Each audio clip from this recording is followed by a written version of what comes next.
नमस्कार दोस्तों, मैं हूं चांदनी। आज की बड़ी खबरें।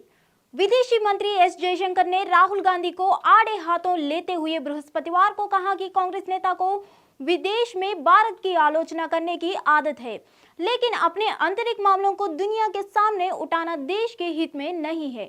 अमेरिका में एक कार्यक्रम में राहुल गांधी की टिप्पणी के संबंध में विदेश मंत्री ने कहा कि दुनिया हमें दिख रही है। ये एक सवाल के जवाब में जयशंकर ने कहा, राहुल गांधी को विदेश में भारत की आलोचना करने की आदत है।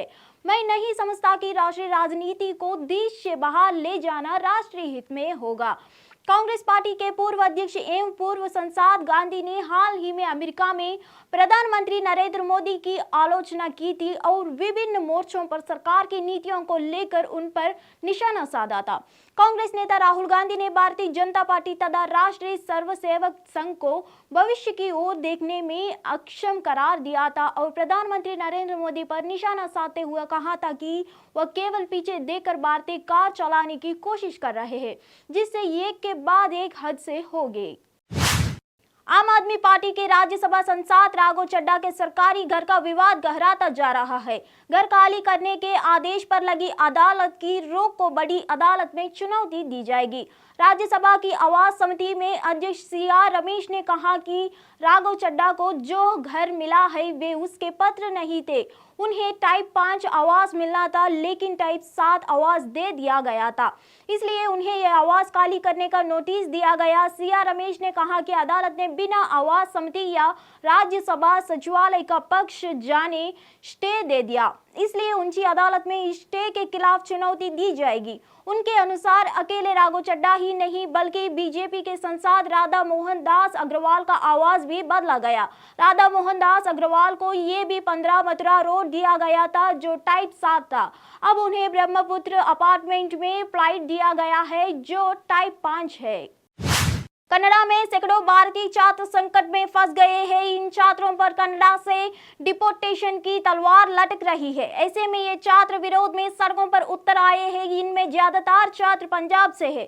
छात्रों का कहना है कि कनाडा के अधिकारियों ने उन पर कनाडा के विश्वविद्यालयों के लिए फर्जी प्रवेश पत्रों के आधार पर वीजा प्राप्त करने का आरोप लगाया है। बता दें कि कनाडा बॉर्डर सर्विसेज एजेंसी ने हाल ही में करीब 700 भारतीय छात्रों को डिपोर्टेशन पत्र जारी किया है। पत्र तब जारी किया गए अब सीबीएसई ने पाया कि छात्रों के प्रवेश प्रस्ताव पत्र फर्जी है।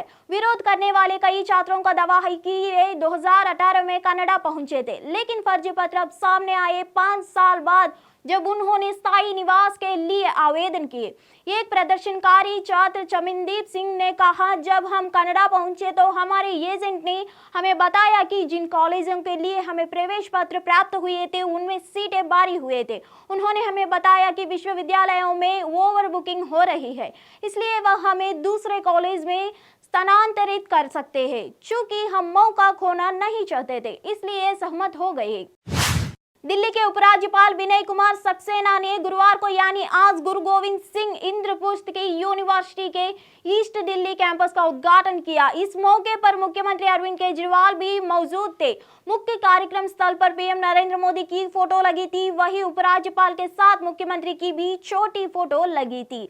मुख्य कार्यक्रम स्थल पर उपराज्यपाल विनय कुमार सक्सेना को मुख्य अतिथि लिखा था, जबकि मुख्यमंत्री अरविंद केजरीवाल को गेस्ट ऑफ ऑनर लिखा था। समारोह में सीएम केजरीवाल के संबोधन के दौरान लगातार नारेबाजी हुई। इस बार मुख्यमंत्री ने कहा कि मेरी विनती है, ये लोकतंत्र है, 5 मिनट मेरी बात सुन लो, प्रशांत नहीं आए तो बाद में नारे लगा लेना। अरविंद केजरीवाल ने कहा कि दिल्ली में शिक्षा के क्षेत्र में पिछले 7 से लेकर 8 सालों में बहुत बदलाव आए हैं।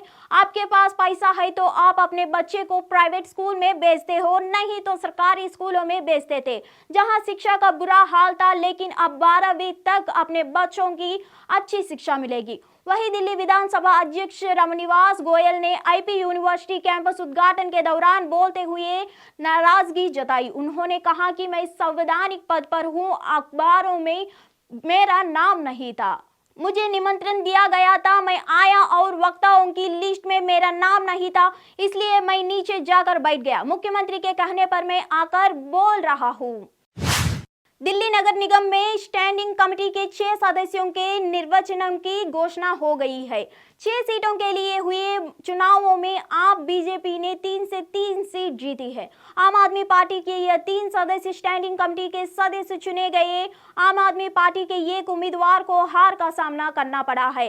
नंबर 1 रामदार कौर, मोहिनी जीनवाल, अमिल मालिक और बीजेपी के 3 उम्मीदवार जो स्टैंडिंग कमेटी के सदस्य निर्वाचित हुए। नंबर 1 कमलजीत सहरावत, पंकज लुतेरा, गजेंद्र दराल। दरअसल दिल्ली नगर निगम की स्टैंडिंग कमेटी के 6 सदस्यों के लिए 24 फरवरी को चुनाव हुए। चुनाव होने के बाद जब नतीजे की घोषणा होने वाली थी तब हंगामा हो गया था, जिसके बाद मेयर ने चुनाव रद्द करने की घोषणा की थी और दोबारा से चुनाव कराने की घोषणा की थी। बीजेपी पार्षद इसके खिलाफ दिल्ली हाईकोर्ट चले गए और 23 मई को दिल्ली गई हाईकोर्ट ने फैसला सुनाया कि दोबारा से चुनाव करना गलत है। इसके बाद अब आज आखिरकार स्टैंडिंग कमेटी के 6 सदस्यों का निर्वाचित घोषित हुआ। फिर मिलेंगे अगले खबरें में।